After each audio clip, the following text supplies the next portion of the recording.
بسم اللہ الرحمن الرحیم۔ میں ڈاکٹر نجم پرویز انور میری کہانی ٹی وی کی جانب سے مخاطب ہوں۔ منگل 13 اگست کو بائیں بازو کا عالمی دن ہے۔ ہم نے اپنی گزشتہ ویڈیو میں بتایا تھا کہ آبادی کا تقریباً 10% بائیں ہاتھ والے افراد ہیں اور 90% دائیں ہاتھ والے۔ گزشتہ برسوں میں متعدد نظریات رہے ہیں کہ کیوں کچھ لوگ اپنے بائیں ہاتھ کے حامی ہیں۔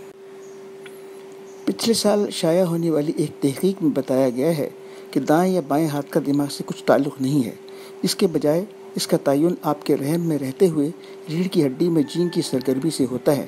لہٰذا یہ کہنا کہ بائیں ہاتھ کا استعمال کرنے والے زیادہ ذہین یا اسمارٹ ہوتے ہیں درست نہیں۔ اللہ تعالیٰ نے ذہنی صلاحیتیں دونوں کو دی ہیں۔ اب یہ اور بات ہے کہ کبھی کسی کا پلہ بھاری ہوتا ہے اور کبھی کسی کا۔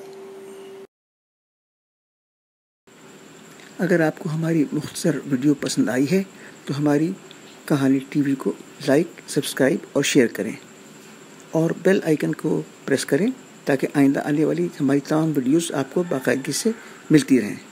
شکریہ۔